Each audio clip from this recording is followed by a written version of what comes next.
Baik, di sini saya akan menjelaskan mengenai sampel acak sebanyak 30 orang yang dipilih untuk tes inteligensi Telkom University. Setelah setiap orang menyelesaikan tes, mereka diberikan nilai kecerdasan intelektual atau IQ berdasarkan kinerja mereka dalam tes tersebut. Nah, IQ yang dihasilkan adalah sebagai berikut. Yang pertama, di sini kita diminta untuk membuat tabel distribusi frekuensi. Nah, pertama, saya mencari nilai terkecil dan terbesar dari data IQ. Dari data diperoleh nilai sebesar 68 sebagai nilai minimum dan nilai maksimum sebesar 141.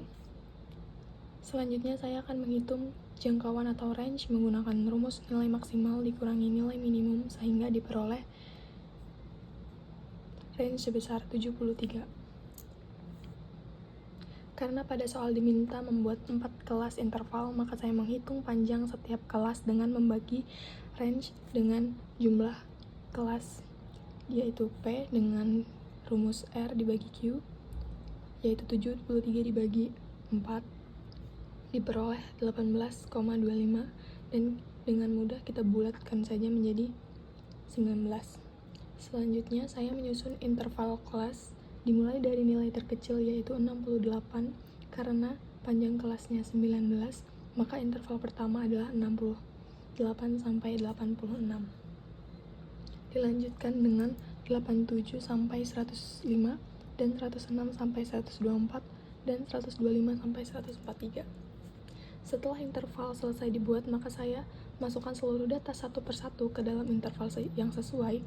Misalnya nilai 83 masuk ke nilai pertama, nilai 94 masuk ke kelas kedua, nilai 107 masuk ke kelas ketiga, sedangkan 136 masuk ke kelas keempat. Kemudian dihitung jumlah datanya sehingga diperoleh interval yaitu 68 sampai 86 ada 5 jumlahnya, dan 87 sampai 105 ada 13, 106 sampai 124 ada 10, dan 125 sampai 143 ada 2. Jika dijumlahkan seluruh frekuensinya, maka jumlahnya akan sama dengan keseluruhan jumlah data yaitu 30. Lanjut, yaitu diminta untuk membuat diagram batang. Diagram batang dibuat berdasarkan tabel distribusi frekuensi yang sudah diperoleh.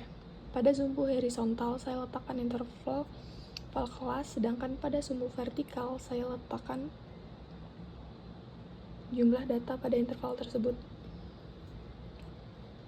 Terlihat jelas diagram batangnya. Selanjutnya adalah penjelasan mengenai box plot. Sebelum saya membuat box plot, saya mengurutkan seluruh data dari yang terkecil sampai yang terbesar.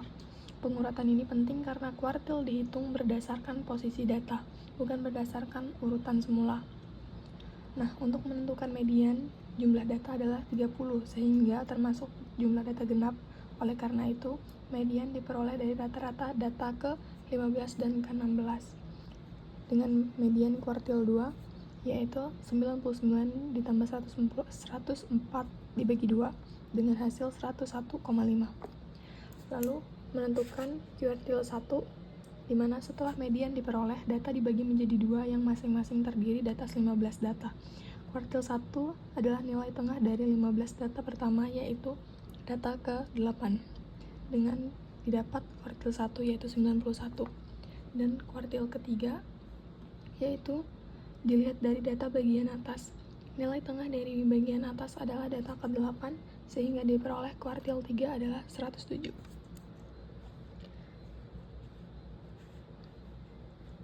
Dengan demikian, diperoleh kuartil dan median dari box plot.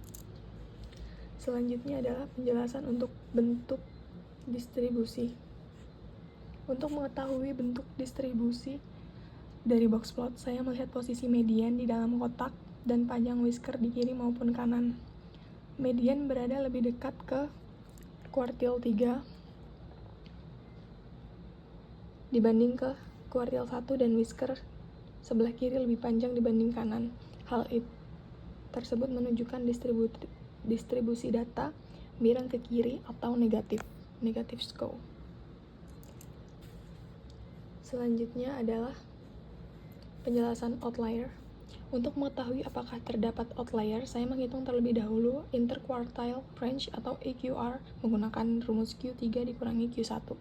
Di sini EQR Q3 dikurangi Q1 sama dengan 107 dikurang 91 sama dengan 16. Kemudian saya menghitung batas bawah dan batas atas outlier menggunakan aturan 1,5 kali IQR. Di sini dikalikan dapat Q1 dan dikurang 1,5 dikali IQR yaitu 91 dikurang 1,5 dikali 16, hasilnya adalah 67. Sedangkan untuk batas atas adalah kuartil 3 ditambah 1,5 dikali IQR atau 107 ditambah 24 sama dengan 131. Nah, kemudian semua data yang lebih kecil dari 67 atau lebih besar dari 131 dikatakan outlier. Pada data ini terdapat nilai 136 dan 141 sehingga keduanya merupakan outlier. Untuk menentukan outlier dekat atau jauh, selanjutnya saya menghitung batas outlier ekstrim menggunakan aturan 3 kali EQR. Di sini Q kuartil 1 dikurangi 3 dikali IQR yaitu 91 dikurangi 48 sama dengan 43. Dan untuk kuartil 3 itu ditambah 3 dikali IQR, hasilnya 107 ditambah 48 sama dengan 155.